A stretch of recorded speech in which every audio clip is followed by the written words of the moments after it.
Hello दोस्तों, मेरा नाम है राहुल। आप देख रहे हैं मेरा यूट्यूब चैनल टेक क्रिएशन। दोस्तों, आज का जो टॉपिक है वो है मॉडल। कैसे हम कोऑर्डिनेटर में मॉडल क्रिएट करते हैं। तो आइए जानते हैं कैसे मॉडल क्रिएट किया जाता है कोऑर्डिनेटर में। तो उसके लिए सबसे पहले मैंने अपना कोड ओपन कर लिया है, क्योंकि मैं सबलाइन टेक्स्ट एडिटर का यूज़ करता हूँ। आप भी यूज़ कर सकते हैं, एक बेस्ट एडिटर है अगर आप लर्न करना चाहते हैं कोडिंग फास्ट। क्योंकि आप इसको यूज़ करने से आपको क्या होगा, आपको खुद से कोड पूरा करना पड़ता है, जिससे आपको लर्निंग जल्दी होती है। तो चलते हैं नेक्स्ट टॉपिक की तरफ। तो सबसे पहले मैं आपको ये बता देता हूँ कि जो कोऑर्डिनेटर में मॉडल क्रिएट किया जाता है, ये कोई भी फाइल क्रिएट की जाती है, उसमें नेमिंग कन्वेंशन को थोड़ा सा ध्यान देना पड़ता है। जिसमें मैं आपको ये बता देता हूँ दो चीज़ें कि जब आप कोई फाइल क्रिएट करते हो तो वो कैमल केस नहीं होनी चाहिए। साथ ही साथ अगर आप कोई फाइल क्रिएट करते हो तो उसके फाइल का नाम जो होगा वो फर्स्ट लेटर अपर केस में हो सकता है। और अगर आप मल्टीपल वर्ड्स में फाइल का नेम सेव करना चाहते हो तो आप अंडरस्कोर से सेपरेट कर सकते हो उसको। एंड नेक्स्ट चीज़ आती है वो ये आती है, अगर आप कोई भी क्लास क्रिएट करते हो तो फाइल का नेम होता है, तो मैंने आपको बता दिया है कैसे होगा। और क्लास का जो नेम होता है उसमें हम सिर्फ फर्स्ट लेटर कैपिटल से कर सकते हैं, और अदर रेस्ट लेटर्स जो होते हैं वो लोअर केस में होते हैं। तो ये हो गया हमारा क्लास का नेमिंग कन्वेंशन और फाइल का नेमिंग कन्वेंशन। तो अब बात करते हैं मॉडल कैसे क्रिएट किया जाए। तो ये मेरा प्रोजेक्ट है, कोऑर्डिनेटर नाम का जो प्रोजेक्ट है, इसके अंदर आप अगर जाते हो तो आपको एप्लीकेशंस रूट फोल्डर हमारा कोऑर्डिनेटर फोल्डर है, इसके अंदर है एप्लीकेशन फोल्डर। अगर आप इसको ओपन करते हो तो इसके अंदर जो है वो हमारा है मॉडल्स। अब इस मॉडल्स पे अगर आप क्लिक करते हो तो इसके अंदर कुछ डमी मॉडल्स बने होते हैं, टेस्ट या समथिंग किसी भी नाम से। तो आप भी अपना एक डमी मॉडल आप बना के टेस्ट कर सकते हो। तो यहाँ पे पहले हम जानते हैं कि मॉडल कैसे क्रिएट किया जाता है। तो लेट्स स्टार्ट। तो मैंने सबसे पहले यहाँ पे एक राइट क्लिक किया मॉडल्स पे फोल्डर पे, और वहाँ से फाइल को न्यू फाइल क्रिएट किया। अब मैं इस फाइल पे जाता हूँ और यहाँ पे Ctrl+S या आप सेव एज का ऑप्शन सेलेक्ट कर सकते हो, जिसमें आप मॉडल का नाम मैंने आपको बताया। फाइल का जो नेमिंग कन्वेंशन होता है वो फर्स्ट लेटर अपर केस में हो सकता है। और आप अगर मल्टीपल वर्ड्स में किसी फाइल को सेव करना चाहते हो गेम से, तो आप उस केस में अंडरस्कोर का यूज़ कर सकते हो। तो यहाँ पे जो मैं नाम लेता हूँ वो मान लीजिए ले लिया user.php। मैंने कोई भी मल्टीपल वर्ड्स से फाइल का नाम नहीं बनाया। अगर आप बनाना चाहते हो तो अंडरस्कोर मॉडल यूज़ कर सकते हो, या फिर आप यूज़र मॉडल भी यूज़ कर सकते हो।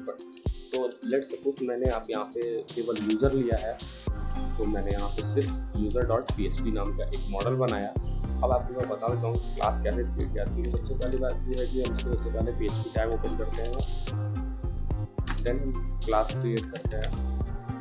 क्लास क्रिएट करते समय हमने आपको नेमिंग कन्वेंशन को बताया था कि जिसका फर्स्ट लेटर होता है वो अपर केस में ही होता है। तो यहाँ पे यूज़र नाम से हमने बना लिया है। अब अंडरस्कोर यूज़र नाम से हमने क्लास का नेम बना दिया है। अब इसको हम अपने पेरेंट्स मॉडल के कंट्रोलर्स मॉडल के क्लास से एक्सटेंड करते हैं। तो इसको हम एक्सटेंड करने के लिए ci_model लिखते हैं, राइट। तो अब ये हमारी क्लास बनकर रेडी हो चुकी है। तो अब हमारी बात आती है कि हमें सबसे इम्पोर्टेंट चीज़ कि मॉडल की फाइल बन गई, मॉडल की क्लास बन गई। अब मॉडल में होता क्या है, तो मैं आपको बता देता हूँ। जब भी कोई भी रिक्वेस्ट हमारे सर्वर पे आती है तो कोऑर्डिनेटर में जो भी डेटाबेस मैनिपुलेशन होता है वो हमारा मॉडल करता है। मॉडल बेसिकली क्या करता है, जो भी हमारे जितने भी टाइप ऑफ के ऑपरेशंस होते हैं, जैसे क्रिएट, इंसर्ट, अपडेट, डिलीट, ये सभी कुछ मॉडल परफॉर्म करता है। मीन्स ये इंटरेक्ट करता है कंट्रोलर से और डेटाबेस से, ठीक है। मीन्स अगर आपको कोई रिक्वेस्ट आती है तो पहले कंट्रोलर के पास आती है, कंट्रोलर उस पर नेसेसरी एक्शन लेके मॉडल के पास भेजता है for the output of data के आउटपुट देने के लिए यूज़ को। उसके बाद जो होता है मॉडल जो भी नेसेसरी मैनिपुलेशंस होते हैं डेटाबेस में वो परफॉर्म करता है और कंट्रोलर को डेटा प्रोवाइड करता है। तो यहाँ पे अब हमको सबसे पहले इंपॉर्टेंट चीज़ ये है कि हमारी यहाँ पे अगर मॉडल बनाए हैं तो हमारा डेटाबेस बना होना चाहिए। तो मैंने लास्ट वीडियो में डेटाबेस बनाया था और कंट्रोलर भी बनाया। मैं यहाँ पे ओपन कर लेता हूँ local host php my admin।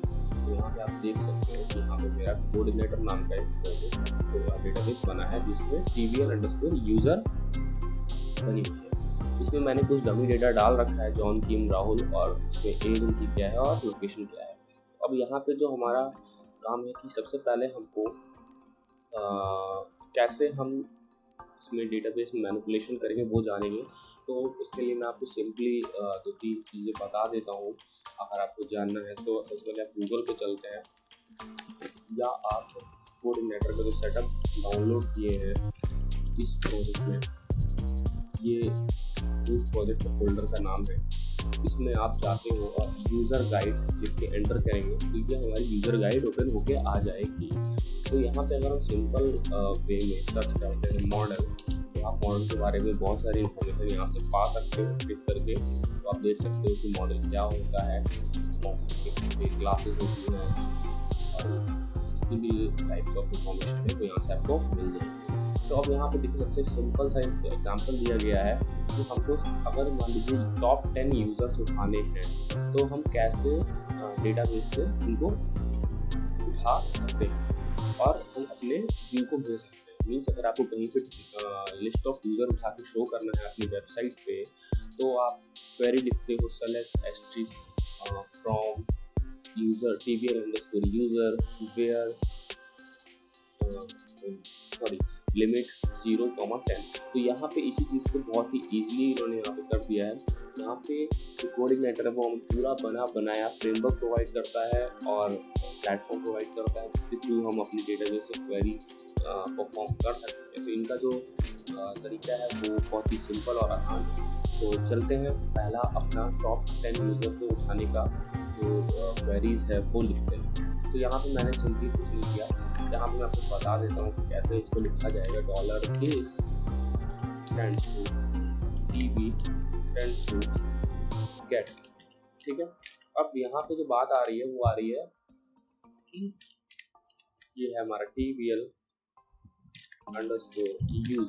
ये हमारा क्वेरी लिख दिया हमने मैंने, इसको हमने एक वेरिएबल क्वेरी नाम के वेरिएबल में स्टोर कर दिया।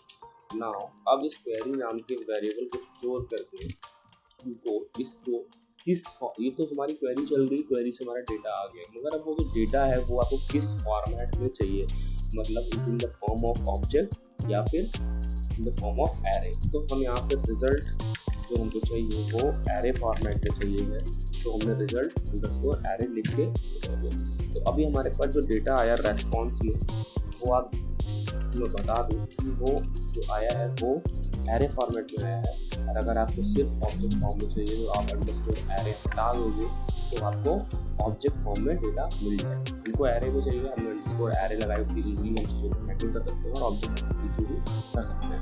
तो यहाँ पे ये बात आ गई हमारे पास लिस्ट ऑफ यूज़र्स आ गए हैं। हमने यहाँ पे अभी लिमिटेशन नहीं लगाई क्योंकि हमारे पास बहुत ही कम रिकॉर्ड है, 3 रिकॉर्ड्स है डेटाबेस में। आगे चल के जब मैं आपको फुल ट्यूटोरियल बनाऊंगा तो आपको बताऊंगा कि ये सभी कुछ स्टेप बाय स्टेप बताऊंगा। तो अभी मैं इसको क्या करता हूँ, रिटर्न करता हूँ, बिकॉज मॉडल किसी भी तरीके से फ्रंट एंड से इंटरेक्ट नहीं करता है तो कंट्रोलर को डेटा रिटर्न करता है। सो यहाँ पे मैंने $response को रिटर्न कर दिया है इस तरीके से। अब ये तो बात आ गई क्वेरी लिखने की, मगर इस तरीके से यहाँ पे क्लास के अंदर बहुत सारे फंक्शंस बनाए जाते हैं। तो हम यहाँ पे फंक्शन बनाते हैं पब्लिक फंक्शन, सपोज करिए get_user। तो ये फंक्शन हमारा है जिसके अंदर हम अपने इस पूरे क्वेरी को लिखें। मीन्स आप बहुत सारे फंक्शंस बना सकते हो और हर फंक्शंस का अलग अलग रोल एंड रिस्पॉन्सिबिलिटी होगी। मतलब जैसे आपको list of user all user चाहिए तो आपने गेट यूज़र नाम से बना लिया। अगर लिस्ट ऑफ टॉप 10 यूज़र चाहिए तो उसके लिए आपने एक अलग फंक्शन बना लिया। अगर आपको चाहिए कि किसी स्पेसिफिक कंडीशन में हमारा डेटा रिटर्न हो, जैसे कि वो यूज़र जिनकी एज मोर देन 30 ईयर है, तो उसके लिए आपने अलग एक फंक्शन बना लिया। तो यहाँ पे इस तरीके से हमने एक फंक्शन बना लिया है। तो अब हम चलते हैं अपने कंट्रोलर में जहाँ पे हम इस डेटा को गेट करेंगे, बिकॉज मॉडल ने ऑपरेशंस परफॉर्म करा, डेटा उठाया, मगर वो व्यू के पास कैसे जाए। तो यहाँ पे चलते हैं हम कैसे व्यू के पास आए। तो अभी हमारा एक पहले से ही बना हुआ एक पेज है, आप देख सकते हो यूज़र डेस्क इंडेक्स नाम से। यहाँ पे यूज़र डेस्क जो है वो फोल्डर है कंट्रोलर फोल्डर के अंदर, और इंडेक्स जो है वो हमारी फाइल है जिसको मैं आपको दिखा देता हूँ करेंटली अभी हमारे पेज पे ओपन करके लोकल होस्ट कोऑर्डिनेटर। तो आप यहाँ पे देख सकते हैं यूज़र डेस्क इंडेक्स पेज। तो ये फाइल को भी मैं ओपन करके आपको दिखा देता हूँ। व्यूज़ के अंदर आप जाओगे, यूज़र नाम डेस्क नाम का फोल्डर है वो ये है, आप इस पर क्लिक करोगे तो फिर आपको अंदर इंडेक्स फाइल मिलती है। इस चीज़ से ध्यान देने वाली चीज़ है जो मैंने आपको लास्ट वीडियो में भी बताई थी कि जब आप यहाँ पे व्यू में फाइल का नाम पास करते हो तो यहाँ पे विदाउट एक्सटेंशन पास किया जाता है। तो यहाँ पे हम सिर्फ इंडेक्स पास करेंगे। सपोज करिए अगर आपने user.php फाइल बनाई है तो आप सिर्फ यूज़र पास करेंगे। तो यहाँ पे हो गई हमारी बात कि व्यू कैसे कॉल होता है। अब बात आती है कि हमने ये जो मॉडल बनाया है उसको हम कॉल कैसे करें कंट्रोलर। तो यहाँ पे हमने एंटर किया, बहुत ही सिंपल तरीका होता है। जब भी आप देखिए हम एक से अधिक मॉडल्स बना सकते हैं अलग अलग टास्क को परफॉर्म करने के लिए हम चाहते हैं। तो इस केस में हम क्या करते हैं, हम मल्टीपल्स मॉडल्स को एक ही कंट्रोलर में, एक ही मॉडल में एक ही कंट्रोलर में, एक ही फंक्शन में कॉल कर सकते हैं। जैसे कि यहाँ पे भी हमारा इंडेक्स फंक्शन बना हुआ है, तो हम अगर चाहें तो इसे कॉल कर सकते हैं। और इसे कॉल करना बहुत आसान है। सिंपल तरीका होता है कि हमको सिंपली यहाँ पे चीज़ों को लोड करना होता है। देखिए यहाँ पे आप व्यू को भी लोड कर रहे हो और मॉडल को भी हमें इसी तरीके से लोड करना है। तो जानते हैं कैसे लोड किया जाता है। तो यहाँ पे सेम तरीका है, दिस टेंड्स टू लोड। अब बिकॉज अगर आप लोड कर रहे हो तो मॉडल, तो आपको यहाँ पे मॉडल लिखना होगा और उस मॉडल का नाम बताना होगा किस मॉडल को आप लोड करना चाहते हो। तो अभी हमने जो मॉडल बनाया है वो बनाया किस नाम से है, यूज़र नाम से, राइट। तो हमने यूज़र नाम से मॉडल को लोड कर दिया। तो मीन्स अब इस यूज़र मॉडल के अंदर जितने भी तरह के फंक्शंस होंगे वो सभी मॉडल के फंक्शंस को हम यहाँ पे कंट्रोलर में एक्सेस कर सकते हैं। तो अब यहाँ पे एक्सेस कैसे किया जाए वो मैं बताता हूँ आपको। जैसे कि आपको यूज़ करना है दिस टेंड्स टू। अब बात आती है कि मॉडल के किसी फंक्शन को एक्सेस करने के लिए हमें कुछ नहीं करना होता है। $this टेंड्स टू मॉडल का नाम टेंड्स टू उस फंक्शन का नाम, like this tends to user tends to. अब हमने जो फंक्शन बनाया था वो क्या है, गेट यूज़र। तो यहाँ पे हमने गेट यूज़र फंक्शन कॉल किया। ये जस्ट लाइक जैसे कि आप एक फंक्शन बनाते हो नॉर्मली कहीं पे भी और उसे कॉल करना होता है तो आप सिंपली गेट यूज़र कॉल करते थे। अगर आप कोड PHP की बात करो या तो यहाँ पे सिंपल से थोड़ा सा कर दिया गया है, जिसमें मैं आपको बता दूँ कि आपने मॉडल लोड करा, सबसे पहले लोड करना पड़ता है, उसके बाद उस मॉडल के नेम को कॉल करना पड़ता है और उसके बाद उस फंक्शन को। तो ये हो गया हमारा उस फंक्शन को कॉल। अब ये कॉल करके क्या होगा, ये हमें यहाँ पे जो भी डेटाबेस से उठा के लाएगा वो हमारे इस यहाँ पे हमें एक्सेसिबल होगा। तो क्योंकि हमने वहाँ पे उसको डेटा को रिटर्न किया है, देख सकते हो आप, रिटर्न $response। तो यहाँ पे हम आ गए। तो यहाँ पे भी हमको इसको मैंने क्या किया, एक $data नाम के एरे में डाल दिया है और इसमें यहाँ पे मैंने भेज दिया है यूज़र लिस्ट, ठीक है। अच्छा, अब बात आती है कि इसको हमारा, ये तो बात आ गई कि हमारे कंट्रोलर को वो डेटा मिल गया। अब वो डेटा हमारे व्यू के पास जाए और फिर वो व्यू में शो हो, तो ये कैसे हो। तो इसको करने के लिए बहुत ही सिंपल तरीका है। जब आप इस एरे को बनाते हो तो इसको आप बहुत सारा डेटा इस एरे को पास कर सकते हो।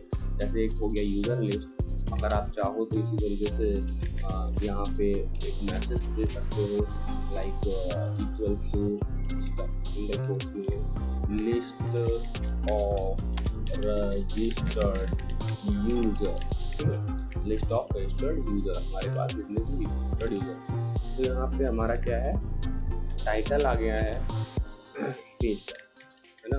पेज टाइटल यू कैन मतलब हेडिंग टाइटल कर सकते हो, हेडिंग या आप हेडिंग नाम से आप ये आप कुछ भी बना सकते हो। दोस्तों ये मैं एक एग्जांपल दिखा रहा हूँ आपको। अब ये क्या है, इसके लिए हमको दोनों को अलग अलग नहीं पास करना होगा व्यू को। हमें सिंपली यहाँ पे क्या है, डॉलर डेटा को यहाँ पे व्यू में सेकंड पैरामीटर में फंक्शन में पास करना होगा। व्यू जो फंक्शन है उसके दो पैरामीटर्स होते हैं। फर्स्ट पैरामीटर में हम बताते हैं किस पेज को लोड करना है, और सेकंड पैरामीटर में हम उस डेटा को, उस व्यू को पास करते हैं। तो अब हमें ये समझना है कि हमारा डेटा कंट्रोलर को मिल गया, व्यू के में उसे पास कर दिया, बट अब व्यू में शो कैसे करें, तो इसको चेक करते हैं। हम चलते हैं इस यूज़र इंडेक्स के अंदर, index.php फाइल पे। ये हमारा व्यू है, अपने डेटा शो हो रहा है। सबसे पहले हमें जो हमने पास किया है इस हेडिंग को, जो हमने कंट्रोलर में ये वेरिएबल भेजा था कंट्रोलर से, तो ये हेडिंग भेजा था, तो हमने इसको एक्सेस करना है। तो यहाँ पे एक्सेस करने के लिए क्या करना पड़ेगा दोस्तों, क्योंकि ये सिंगल रिकॉर्ड है लिस्ट ऑफ रजिस्टर्ड यूज़र, तो हमको सिंपली डॉलर हेडिंग से कॉपी कर लो, डॉलर हेडिंग को कॉपी कर लीजिए, और यहाँ पे आप डॉलर देखिए h2 टैग लगाया मैंने, क्लोज किया, फिर मैंने php टैग ओपन किया और क्लोज किया, और मैंने वहाँ पे इको किया डॉलर के साथ क्या, हेडिंग। बहुत ही सिंपल था, कुछ भी नहीं करना पड़ा। हमने यहाँ पे जो की बनाई थी, हेडिंग बनाई थी, उस की के डॉलर के साथ लिखा मैंने, सेव कर दिया। जब मैं इसको सेव करता हूँ तो अब मैं इस पेज पे आता हूँ, तो अब यहाँ पे क्या आना चाहिए दोस्तों, जो हमने यहाँ पे हेडिंग बनाई है लिस्ट ऑफ रजिस्टर्ड यूजर, ये आना चाहिए। तो चलते हैं इसको रिफ्रेश करते हैं। अगर हमने रिफ्रेश किया, देखिए ये आ गया list of registered user heading आ गई। तो ये बहुत ही आसान था, किसी तरह का चैलेंज नहीं है। बट अभी तो ये था हमारा अभी सिंगल रिकॉर्ड था, अभी हमारे पास मल्टीपल रिकॉर्ड्स हैं जो हमारे डेटाबेस में डेटा होगा उससे, जो कि यूज़र लिस्ट है। तो अब हम इस यूज़र लिस्ट को यहाँ पे एक्सेस करेंगे। तो सिंपली यहाँ पे एक्सेस करने के लिए मैं अभी एक काम करता हूँ, यहाँ पे बेसिकली टेबल बना देता हूँ, और इसका मैं एक रो बनाता हूँ, और रो में मैं 3 चीज़ें पास करता हूँ। मैं यहाँ पे डेटाबेस में चलता हूँ और आपको दिखा देता हूँ कि यहाँ पे एक आईडी है, एक नेम है, एक एज है, एक लोकेशन है। तो बेसिकली हमारा आगे 4 पैरामीटर है, मगर हमें नेम, एज और लोकेशन से मतलब है। हम कभी इस आईडी को यूज़र को नहीं शो करते हैं, बिकॉज ये हमारे डेटाबेस लेवल पे यूनिक आईडी होती है इस रिकॉर्ड की। तो हमको यहाँ पे 3 रिकॉर्ड मिले। तो हम यहाँ पे बेसिकली क्या होगा, हम अपने लिए एक सबसे पहले TH हेडिंग बना लेते हैं, और यहाँ पे हमको हेडिंग कितनी चाहिए, 2 3 4 4 हेडिंग्स। अब वो हेडिंग्स किस किस नाम से होनी चाहिए वो बता देता हूँ। एक हो गई आईडी, ठीक है, दूसरा हो गया नेम, ठीक है, और तीसरा हो गया एज और location, age and then location, ठीक है। अब बात आती है हमको फिर से एक रो क्रिएट करनी है और इसको पोस्ट कर दिया गया है। यहाँ पे मैंने बनाया PD, और इसको 4 टाइम्स कॉपी पेस्ट कर देता हूँ। अब क्या है, ये जो रो है ये बार बार हमारी जितने नंबर ऑफ रिकॉर्ड होंगे वो रिपीट करेगी। तो हर बार तो हम मैन्युअली एक नई रो नहीं क्रिएट करेंगे। तो यहाँ पे हमने क्या किया, सिंपली एक लूप का कंसेप्ट होता है, अगर आपको नहीं पता तो वो आपको मैं नेक्स्ट वीडियो बनाऊंगा, वहाँ से आप मैं सारे लूप्स के बारे में बताऊंगा कि आप कैसे यूज़ कर सकते हो लूप्स, ठीक है। तो यहाँ पे मैं अभी फॉर ईच लूप का यूज़ करूँगा। अब फॉर ईच लूप का यूज़ करने के लिए मैंने इसको टैग ओपन किया, और इस तरीके से यहाँ पे PHP टैग ओपन करके क्लोज करके मैंने ये बंद कर दिया, राइट। अब इसको बंद करने के बाद क्या करना है, सिंपल है, यहाँ पे गए, यूज़र लिस्ट है, इसको कॉपी किया, और हमारा डॉलर के साथ कैसे एक्सेस होता है वेरिएबल, यूज़र लिस्ट में, ठीक है। जैसे ऊपर डॉलर हेडिंग एक्सेस करता है वैसे डॉलर लिस्ट। अब यहाँ पे एज डॉलर की फ्रेंड्स टू डॉलर वैल्यू, ठीक है। देखिए एरे जब भी बनता है तो इसमें की एंड वैल्यू उसका कंसेप्ट होता है। मैं आपको यहाँ पे जैसे आपको दिखाता हूँ, जैसे एक एरे मैंने बनाया, तो सपोज करिए 1 में मैंने डाला राहुल 2 सेंड्स टू सौरभ। इसी तरीके से एरे में क्या है, जो 1 है वो है हमारा की, और जो ये राहुल है वो हमारी वैल्यू है। तो ये इसका पर्पस आपको समझने तब अभी आएगा कैसे मैं इसका यूज़ करता हूँ। फिलहाल मैं इसको आपको बता दिया, इसे हटा देता हूँ, मैं चलता हूँ इस पर। तो यहाँ पे हमें की एंड वैल्यूज़ मिल रही है। इसका काम क्या होता है फॉर ईच तक, ये हर रिकॉर्ड को उठाएगा और हम यहाँ पे उसको इस रो में प्रिंट करेंगे, और देन यहाँ पे आके लूप क्लोज होगा तो फिर वो ऊपर जाएगा और फिर वो नेक्स्ट रिकॉर्ड उठाएगा उसकी की एंड वैल्यू, फिर हम उसको प्रिंट करेंगे, फिर यहाँ पे क्लोज होगा, फिर हम ऊपर जाएंगे और फिर वहाँ से वो नेक्स्ट रिकॉर्ड उठाएगा और इस तरह से प्रिंट करेगा जब तक सारे रिकॉर्ड प्रिंट नहीं होंगे। तो सबसे पहले हम जो काम करेंगे वो ये करेंगे कि हम यहाँ पे इको करके देखते हैं क्या आता है।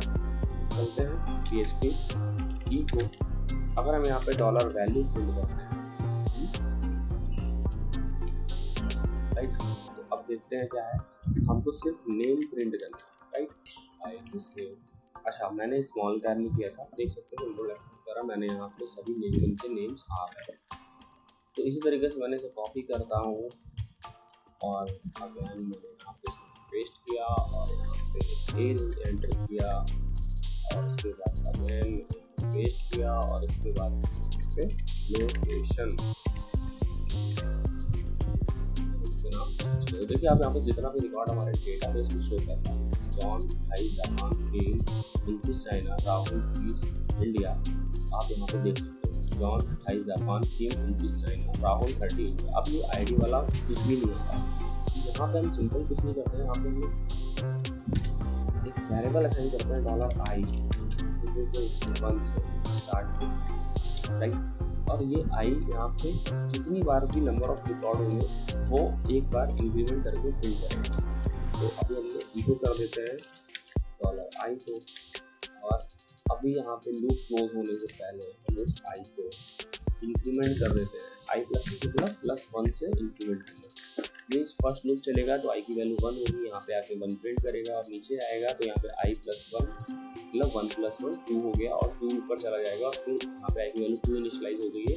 देन यहाँ पे 2 प्रिंट करेगा, देन यहाँ आएगा 2 प्लस 1 3 होगा, तो 3 प्रिंट करेगा। अब हम इसको सेव कर दिए हैं, यहाँ पे चलते हैं पेज को रिफ्रेश करते हैं तो आप देख सकते हो 1 2 3 ये वैल्यू आप कुछ भी चेंज कर सकते हो। आप चाहते हो 10 से आया तो 10 से आने लगेगा, तो देखिए अगर आप चाहते हो कि इस नंबर से स्टार्ट हो यहाँ से स्टार्ट हो सकता है, तो आप देख सकते हो ये बहुत ही इजी था, इसमें कोई चैलेंज नहीं था। तो ये था मॉडल के बारे में, कैसे हम मॉडल इंटरेक्ट करता है डेटाबेस से, कैसे हम मॉडल से कंट्रोलर को डेटा पास करते हैं और कैसे उस डेटा को हम व्यू में लोड करते हैं और अपने अकॉर्डिंगली उसको इको कराते हैं।